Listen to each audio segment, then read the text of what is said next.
So, hello, thank you for coming. My name's Carl DePrada. I'm with A to Z Business IT, and my colleague here is Chris Gross from. What is your official title, Chris? Yeah, my title is Manager of Security Consulting Services, and I'm at Breach Secure now. It's a little bit of a mixed position. So I started off my career in operations with Breach Secure now about 3.5 years ago, kind of doing more of the security side of the business, focusing on delivering risk assessments. In the past year, I've been really working on building out our tools and helping our partners to show risk to their clients and show what the actual threat landscape is out there in the industry. So that's really been my focus and kind of what I do now as a manager of security consulting. Well, I'm so glad to have you here as a resource today. I mean, what we're going to be talking really about is for business owners, the big risk for them is always the worry that I see when I'm talking to them is not just their own behaviors, but the behaviors of their employees. When you have employees, your risk as a business owner expands exponentially just by their behaviors and their own actions. And so we wanted to really talk about how to take the risk that is normally associated with employees that are untrained on how to behave, and how to deal with the threat landscape that's out there, and turn them into your company's biggest assets, your first line of defense. And so that's what we're gonna talk about today. And so I was looking for a good way of discussing this, but ransomware. Let's talk about that. I mean, the first thing that people say, well, is that only going to occur on work devices? Yeah. Yep. Or in the work environment? Yep. It's evolving, right? Like at least how we see ransomware from 5 years ago to today, it is an evolving threat. Now, this is not something that's just going to happen on one device in your organization. Maybe you have somebody that goes to a website, malicious website, downloads a virus. That virus could be ransomware, right? Or it could be that they're clicking on an email, but this could be on any device. And the thing is that a lot of times this ransomware moves laterally. So if you have network devices, if you're in your office and say one person's computer gets it, it's possible that that's going to move to their neighbor's computer, your entire network, possibly, say it's a healthcare environment, your EMR or any kind of network servers that you have, that could be moved. You can go into your SaaSes as well, Yep. your email services, your all your Salesforce and all those different type of applications. And it doesn't even have to come from your desktop. It can come from your phone. Clicking on a wrong link on an email can proceed to trigger the whole event that can proceed to create this compromise that the bad guys can exploit. It's funny. I was just thinking, I was having I just had a moment there. I was thinking that, with the in the world of ransomware, that it is the last thing that a business owner will see in the middle of a breach.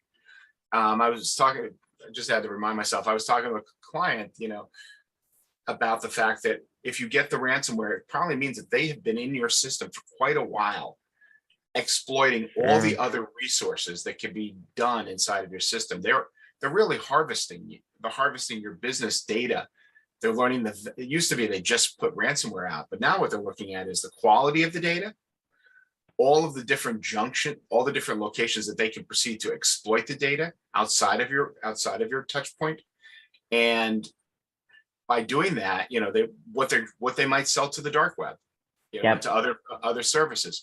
And when they finally have figured that they've gotten as much as they can, that's when they say, hey, we're going to do ransomware. Because at that point, then the client is being notified that that they're being breached. But before that, they're like, it's that silent partner you had that just had access to your business, was able to go in and out and take what they wanted. Now they're basically, what was I going to say? What was that movie? Joe Pesci and Robert De Niro, Wise Guys, Goodfellas. in Yeah, which yeah, they bought the restaurant, and they became a partner, and they took everything out of the wine, the liquor, and then the last thing they did was they burnt it to the ground. yeah, And that's yep, kind of what goes on when you hit the ransomware. At that point, that's where you are. They yep. basically created a fire sale. It's funny that you bring that up of where it starts and the initial access of it. I was just talking to a colleague about this the other day, and what that's initially called an identity access broker. So a lot of the times, the first entry into your network is from, maybe it's a password that gets exposed in the dark web. They test that password out on one of your computers, on one of your systems, right? It's probably going to be one of the cloud systems, right? So it could be your email, it could be your EMR, it could be your CRM, whatever that is, but they're testing out the email and passwords that they found online. They're testing it out on that system, and they're seeing if they can get in. Once they get access, though, they're going to keep that access for a long time, and they could be taking data from that system. They could as well be taking, information about what other devices is connected to that, or what other systems they can get access to. And the whole goal is, in the end, they're going to actually sell that. They're going to Yeah. sell the actual access to somebody else who will eventually launch the ransomware. So it's almost like a crime family, right? It actually is. You have the identity access broker getting the initial access. They're not the ones launching the ransomware. They're the ones selling that access to somebody else to do whatever they want with it, whether that's stealing data or launching ransomware. So it really is a whole network of people working against, unfortunately, working against companies that are, just doing their work. So Doing the very work, and they're interesting. trying to get by, and they're trying to budget out. They're looking at this, and it's like Yeah. every business, they're counting all their pennies. They're trying, we want to maximize our profits so we can grow, and we can proceed to have a strong, stable business. But at the same time, these guys, this whole situation, this threat landscape, really threatens that whole environment that people are spending their entire lives building. Yeah. And and especially if they're in industries that have sensitive documentation, whether that's PII and or HIPAA, or intellectual data, they may never come to ransomware. They may your business may be such a cash cow of data for these guys that they can continue to resell it over and over again. And that's why they say that even Fortune 500s, the average time before they realize that there's been a breach is at least 6 months. Yeah, absolutely. Yeah, once they get that access, they're not going to reveal that they have the access, not immediately. They're going to see how far does this extend, how much else can I get before I do the final payload, which usually is going to be ransomware. And they want to make sure that's going to be a valuable ransom target, right? They want to make sure that they're getting as much as they can. So, well, the Conti Group, I don't know if you heard this story. The Conti Group, which is a spyware ring out of Russia, they have an HR department. They just got a leak. This came out a month ago. They got an HR department. They've got bonuses for their employees. They've got employee of the month contests. They have recruiting contests, because when they're in the middle of these ransomwares, their biggest payout is the negotiator. And so if the negotiator, it's one thing to have a ransomware attack, but it's second thing is to get paid on that. So when they get paid, the actual negotiator gets, what they found is about 1% to 2% of the ransom. They get paid directly if they're working for this particular organization, and they get signing bonuses if they hire another, so it's like any other business. And a lot of these people don't even know, because it's so large, they're even in organized crime. Sure. Yeah, it's a lucrative business, right? It's a lucrative business on that end. What we're catching up to, though, for small to medium-sized businesses, a lot of times they're the targets of these attacks. They're actually targeted more than large businesses, because a lot of times they don't have the type of security to protect themselves. And you can do a lot of small ones without getting caught. So they're the targets, but they don't have the same backing in terms of all of these industries behind them in a lot of situations to protect them from these kinds of threats. While the bad guys, they have HR departments and bonuses. Yeah. It's wild. But one of the things people, even in a small organization, they'll look and they'll say, okay, well, I've got antivirus on my computers. Isn't that enough to fundamentally keep my business safe? Yeah. It's never enough to just have antivirus anymore. And maybe, you know, 10, 15 years ago it was enough, and that was mostly what we did. But what you really need to protect yourself is a layered security approach. And it's not just the technology and the hardware that protect yourself, but it's also policies and procedures in your organization, making sure that you have good processes and double checks that you are protecting your organization, your clients, your customers, and your employees. And then you also, what we did, you also want to make sure you're educating people on what these threats are. Security awareness training, test them, and making sure you're looking at what kind of scams are out there in the world and educating what's good security hygiene. Because a lot of times it seems like small things, seems like you can identify a scam pretty easily, but they're getting more and more sophisticated with scams. And it's something you really want to be up on what's the newest thing out there. So. Well, absolutely. It's funny in my, because I come from the IT world, and the idea of like putting a tool, and tools are great. We use a lot of tools in my business, but tools by themselves without being in a proper framework and having everybody being on the same place as on the same page. And so it doesn't mean that your end user needs to be a cybersecurity expert, but they need to be aware of what the good operations are versus bad operations are concerned. And so without that, all the tools unfortunately will fail. It's like having a garage and you don't have trained mechanics. You bring the car in for service and they don't know how to use those tools correctly.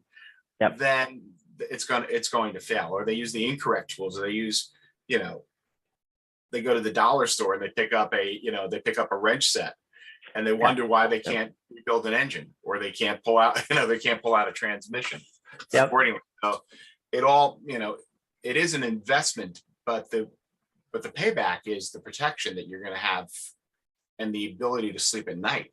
You're knowing that that people are doing the right things. It's like having a security guard and not having them trained to know what a bad guy is. Yeah. Well, how I always look at it, I look at it like a house, right? Is you have all the technology, which are like locks on your front door, and you can have the best security and you can have cameras on that front door. But if you have somebody that's leaving the window open in the kitchen, right? Window's wide open, somebody's going to get through that window. And a lot of times the windows, unfortunately, are, staff, employees just falling for scams and falling for some of the tricks that are out there. So keeping that window closed and locked is really important. Or even if you have to open that window at times, that, okay, I don't leave it open all the time. There may be a reason that you need to have an opening at one point. Ideally a perfectly secured system. It's really tricky to work inside of such an environment. But, so that's where sometimes people make allowances to get productivity done. But without having the staff trained on when, to know that, okay, we're in an environment where I need to be extra careful. It's just like you're in an operating room and you open up the patient. Well, you want to make sure everybody's sterilized, and you want to make sure that, everybody's following the same procedure. So you can have that window open on a hot day to get some air in. You want to make sure it's closed when nobody's there or nobody can monitor that accordingly. In some places, keep that window, and knowing that window being open is something that needs consideration. Absolutely. What was I going to say? One of the big things that we also have is like, when staff, I always say now it's not a matter of if, it's when you're going to get an incident, when you're going to get breached.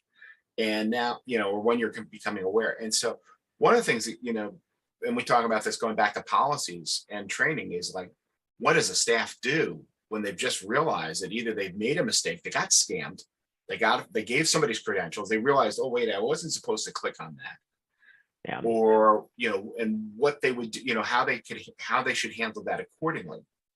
The old thing of like, if I just put my head down, nobody will notice it. Well, it can cause a bigger problem. You want to have a plan, and that's all levels of the business. And whether that's If you're the employee that made a mistake, you should be the one that's telling your manager. That's the first step. As always, it's better to respond as fast as possible. So definitely you want to tell your manager, but from a leadership perspective and from what are we going to do next as an organization, you want to have a plan on what the next steps are for the organization to respond to this incident. A lot of the times you might need outside resources. So you might need third-party resources to help determine, what was the impact, how far did this go in your organization. For if you're a healthcare organization, if you're finance and you have some compliance issues, you want to be able to have forensics and be able to look at how far did this go in my organization to see what was compromised, right? You want to be able to have a potentially a breach coach and somebody who's going to be able to help negotiate with these cyber criminals, which is a thing, and most people don't know this, but you can actually negotiate the ransom down a little bit, or figure out, am I going to actually pay this ransom or not? You want professionals to help you out in that situation. Yeah, no, you need this is part of even having good cyber insurance in place. It absolutely is. And most cyber insurance providers actually have those professional resources on hand for you. So if you have a breach, you can contact your cyber insurance provider and they have those professional resources, a breach coach, privacy, legal help from the compliance aspect, incident response, forensics, all of that they'll have on hand. So it's a great resource beyond just the financial, protection that cyber insurance would give you. So. Yeah. I mean, and at the end of the day, you also, insurance is great, but you also want to have doing your due diligence. Yeah. It's like having insurance and then going to the bar and having 3 drinks. Well, yeah, they cover the accident? Yeah, but your rates are going to change. Yeah. And what gets covered and what doesn't. They may at one point, we're seeing this more where the agents will actually sign off on something to sell the policy. And unfortunately, because the business owner didn't know what to do with the other, and even the IT provider didn't know what they were signing into. At the end, when they come for a claim, and the average claim it's crazy. It's almost $1 million now, is what they're looking at. At that point, that's when the insurance company is looking at, do I have to make this claim? Do I have to pay this? Did they do everything? Because when they pay out $1 million, they want to make sure that they've cut that the insured has done everything they could do, or they should have done appropriately, in there. But together, when they work correctly, when you have them, it becomes a good match. Yep. I was going to talk, one of the biggest ways that people say, well, how do you get breached? And, it's in email. And, in phishing or spoofing and stuff like that, is testing good? What's your feelings about making sure that the staff is aware and the end users know? Yeah, I put it in as plain language with the clients that I work with as possible. These are scams, right? It's tricking people in some way, shape, or form. And phishing, it's just a way of saying it's a scam in an email, trying to get you to either give some information, trying to get you to reveal something about yourself, trying to get you to click on a link and download an attachment. It's a scam, right? You're tricking them. So you want as much as possible to educate your staff on what those scams are, test them and see, do you have any weaknesses in that regard?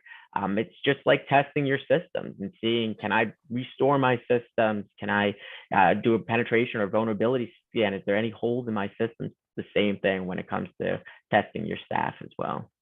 Yeah, it's not just email anymore. Now it's text messages. We call it smishing.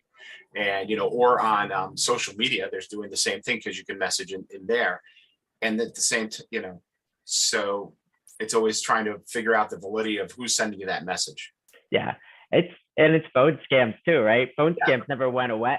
No. They just got better. They're not asking if your refrigerator's running anymore, right? They're asking, they're very sophisticated scams of they know information about you and they're going to use that information to try to get you to do something. It's not just a random caller. It's somebody that knows who you are and who they're calling, which is well, that's a big thing. Well, this is why your data and your PII information is so critical, because if they get your email services, there have been documented stories of them once they're in your email systems and they start to know what your relationships are. Or in the, they proceed to say, okay, well, this goes back about 10 years ago. I was called in on a guy who was a chiropractor who was using Yahoo email, just straight, Dr. Blanket Yahoo. And they broke into his account. They sat there forever looking at his email. I don't know how long they sat there, honestly, because, it's a free account and, there's not a lot of auditing that's going on in Yahoo. But what they figured out was he was part of a charity. He was raising money for this, Doctors Without Borders type of thing. And so what they did was one morning, they locked him out of his own account. They sent an email saying that because they knew he traveled, and they said, hey, I'm in the Philippines and I've lost my wallet and I don't have anything. Can you please wire me here? And then you're like, well, the emails would have had to come back to Yahoo, but no, the reply email was going to another source. Yep. And, it took about a day to get everything cleared, to find those emails to contact. We contacted the people that were there on that list. We warned them that there were people who actually gave money, because they knew this guy. And this was a relationship. I've heard of other stories with the same type of methodology where they'll say, oh, your kid is kidnapped, really frightening stuff. And if you don't pay us, or they're arrested. And if you don't give us money right now, and it's always with a time limit. One of the things we could just say about a scam is it always has a time limit, or it always has some unique hoops that you have to jump through in order to execute this. And, and this is real money. This is people's lives. And in the middle of it, they're stressing out. If somebody pretends to be from one of these, these guys are not, just because they're working in computers doesn't mean that these guys are not really, or gals are not really nefarious and really bloodthirsty. It's urgency, right? And it's because they know that urgency, any kind of urgency, is going to trigger an emotional response in you to maybe not think as clearly as you would normally do if you're just doing your day-to-day processes. Very similar story to the first one you told. I worked with a client. It was another doctor, owned his own practice, did most of the administration in his practice. He got an email from a vendor. The vendor email, and he kind of knew what some of the scams were, right? The vendor's email address, he checked it. It's the same one he got emails from in the past, same exact vendor email address. And the vendor said, hey, you're late on your bill from this month. You're going to lose your 25% discount or whatever it was. You're going to lose that discount unless you pay us today. And he emailed back and he said, oh yeah, I'll pay today. And they sent him the, wire transfer number. They sent him the number and he sent the money. He did it 2 times. It was like $100,000. And what they did was, it was actually the vendor that was compromised. So the vendor's email got compromised, and the person was sending from the actual vendor's email address, and the reply address, like you said with your incident, right? The reply address was going somewhere else. So it's something that it's very advanced because he did all the right things, right? He looked at the email address, he responded back. He got another email from them, and it just looked so convincing that when he got another wire transfer number, he just sent it right away.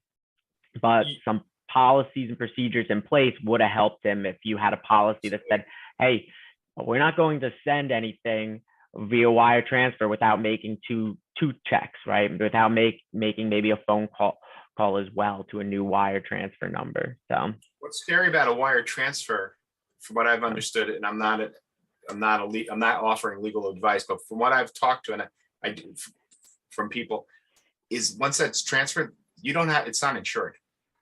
And so you're losing, there's no safety net for the person who's made that transfer, because the banks in general are going through a great deal of hoops to make sure that they're not on the hook for that transfer. And so, again, consult your attorney, but obviously the risk is really high when you do a wire transfer, as opposed to a credit card, where you might get the money back or something along those lines.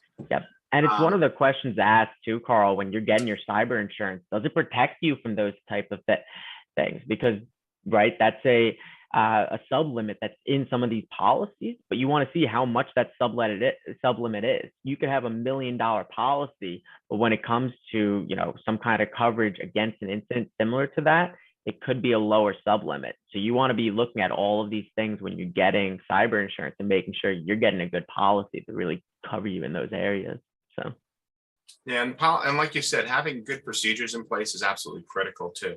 because just knowing who can sign off on what and when and how it's done, especially when you have vendors, because you can have a vendor that you might be needing for a service who, feels like they don't need the cybersecurity. And if you're in an unregulated business, you're still exposed. So you go, all right, well, I'm in financial, or you're HIPAA and you're saying, okay, well, I got my cleaning crew. They have to sign a BCA, a BAA agreement. Hmm. It still doesn't mean that their email cannot be compromised or something along those lines. That, and again, the more information that they get, the more susceptible you are to being breached, which is also, I guess, what we start to talk about dark web, and what information is out there and how you can find if your Yeah. stuff is on the dark web. Yep.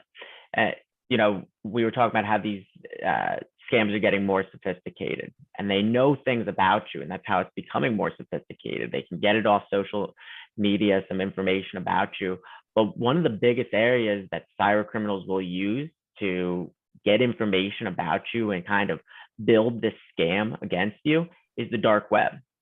So how the dark web works, right, is a lot of times, you'll go and register for some kind of website. Say it was LinkedIn, right? You went and registered for LinkedIn. You put in your email and password, your name, some information about you. And then information was collected just via you using LinkedIn. Maybe it's connections you have, maybe it's people you know. Well, LinkedIn is just the example, but you do this for thousands of websites, right? If those websites are compromised, like LinkedIn was back in 2016, when that happens, that information is then stolen. Mhm. Maybe it's your email, your password, your name, connections that you had, your position in the organization. It's stolen. Somebody uses that data either for themselves or they go onto the dark web, and that's where you can sell that data.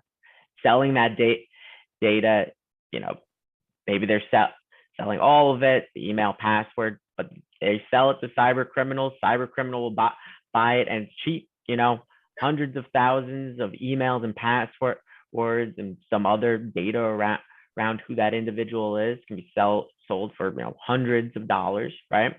You buy this and then you pick out, hey, Carl DePrado, let's look at what Carl's position is, what his email address is, what his role in the organization is, and let's formulate an email or a call that targets you specifically. So it's not just the email and password that's a risk. They can test those email and passwords on different systems that you use. Hopefully you use different passwords, but what the big risk We is. recommend the password manager, Yep. which is because what they're doing is what you call credential stuffing. Yep. Where they take where they can take those known credentials and proceed to go to cross sites. Yeah. So if you're using a password and you're trying to do it in your own head, you're already it's game over already, because what they'll do is they'll say, okay, you tend to use this many letters in your head, or this many numbers, and there's just too many sites. So you need to have on every site a unique password if you want to lock it down, and you also need to have a way of controlling those to know if they're and on top of that, you need to monitor it. You were saying, and No, you're completely right. Like you can't remember all those passwords. So you need unique passwords on all the sites, and you need two-factor authentication, multi-factor authentication as much as possible. Because that's what they'll do. They'll steal your LinkedIn email and password, and they'll steal it from 1,000 other sites. They'll test it on your Office 365 login. They'll test it on all of your CRMs and your EMRs, whatever it is. They're going to test to see if that same email and password that you use for LinkedIn or whatever website it was is going to work on one of those. And that's what's really going to get you. Hopefully, though, right, they're using a password manager. Hopefully, they're using multi-factor authentication, and that'll protect to some extent. It does a but lot of good. That's if it's you were going to get it's anything out of our huge. conversation today, I would say those two things will, With outside of training. without it, it's the easiest way to get to you. If you don't have those two things, it's very easy to go and use that password again on any system that you use. It's very easy to do that. Beyond that, though, this is the piece of the scam aspect of it. Beyond that, you definitely want to make sure you're aware of what other information was exposed in that data breach. Things like, your role in the organization, things like connections that you have, people that that's going to be used against you in sophisticated attacks. Yeah. It's going to be used against you in phishing. And so there's nothing you can do to change that information, right? You can't change your role in the organization, your name. So you want to be educating yourself on what these scams look like and be able to identify them. I mean, and there's certain things that, like, you were talking about things you can't change. Yeah. Like the other things you can't change are your social security number. Yep. Usually your driver's license number. As a matter of fact, I used T-Mobile and they had a humongous breach. Now I say humongous, I think it was like a couple 100 million or something. The numbers are staggering. And so, this is another tip for you. If you feel like you've been in a breach like that, you should go to all the credit reporting agencies and freeze your credit reports, so that you can put a freeze on them. And it doesn't mean you can't use your credit, but nobody can run your credit while those freezes are there. And then if you had to go ahead and you need to open up a new card, a new line of credit or something like that, you're buying a car, you can open up that credit report, you can open up that freeze for a week or whatever you need, a certain time period. Because all the credit and monitoring in the world, you're still not going, your numbers are never going to change. And the sad thing is, once you're in that once they've got that information, it's sort of like a fine wine. The longer they have it, the more valuable it is. It actually gets better with age. But one of the things, I guess, multi-factoring, it's such a great tool. And what was it? The pipeline incident. I just forgot the name of it, but that was because a third-party vendor didn't have two-factor authentication on their site, and that was how they basically changed the price of oil. You talk about how a little something like an MFA could have dramatically changed that. Multi-factor, and that really is just having either an app, or, for those that don't know it, and multi-factor authentication means that you, instead of just your password, it would then proceed to request you to have either an app would open up on your phone and you put a code in, or you get a text message with a code. But I mean, my experience is, if you don't have somebody who's managing MFA, the big fear, and the reason I think, and maybe you have some different feeling, is because it's so good when you put it together, that a lot of people are afraid of getting locked out of accounts. Mm-hmm. Yeah. It's absolutely needed, right? It's the second step, and most of the time it's very easy. But all it is your email and password. It doesn't change.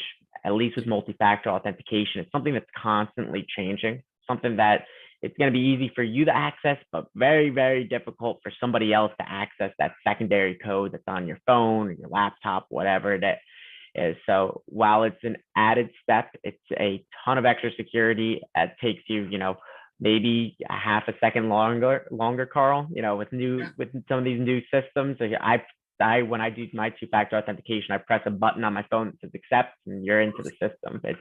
It is well worth it to have it enabled on everything you use. So and I have clients that are in their 80s now. They still own businesses, and we put it on there, and once they understand it protects them, it cuts some of those emergencies. Having them trained correctly to see where a scam is and to understand that. But the other part of it is, even if the password gets compromised, they know that nobody can lock in, and that gives them the time to go ahead and change those things. So, but one of the nice things is we have services that can check and monitor to see when those credentials go on the dark web. And then we can proceed to, and I love it because I just had a client about a month and a half ago, got a notification from your company that we, that one of their sites, it was nothing that they did. I think it was, had been breached. And they wanted, they said, what do you do? You said, well, just change that password. Yeah. You said, okay. And he said, I don't even use the service anymore. And we knew that he was in a password manager, and that he was using MFA on all of his accounts accordingly. Yeah. Yeah. The issue is that a lot of times you see something like that on the dark web, and you're not using a password manager. Maybe you have that password in another system that you're also using. So you got to change the password across all systems if you're not using the password manager in that case. Just to go back to what I was saying before as well, right? The dark web data breaches, it is as easy as when you see it, make sure you go change your password, and that's going to alleviate most of the immediate risk to you. Yeah. But one of the things that you need to also be aware of is when you see one of your employees, maybe their information's on the dark web, you need to also realize that that employee's at a bigger risk than any other employee in your business for a sophisticated scam against them, because there's information about them now on the dark web that people are selling, that they're trading back and forth. So more phishing emails can go to that more sophisticated phishing emails can go to them, or any other type of scam that's out there. Well, I think one of the things we wanted to offer today to the people who are visiting and the people who are watching this video, because you're talking about not just yourself doing, the thing is, we're all in this together. It's not just you doing your job, because it could be the guy next to you that's, and we're not saying they're doing it nefariously. They either weren't aware, they just weren't, but it's a team effort. And the team rises and falls by the individuals.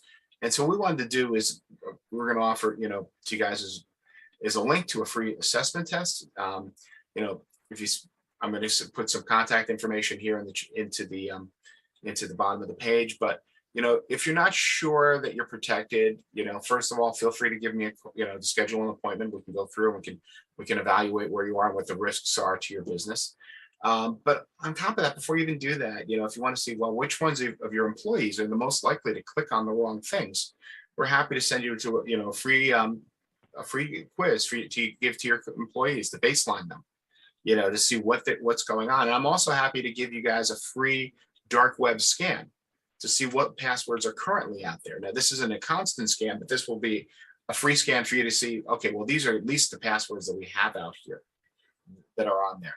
So, I mean, it's a spot for you guys to start and focusing your, as I'm talking to people out here, just to focus their efforts on, to say, okay, what are the first steps I can do, to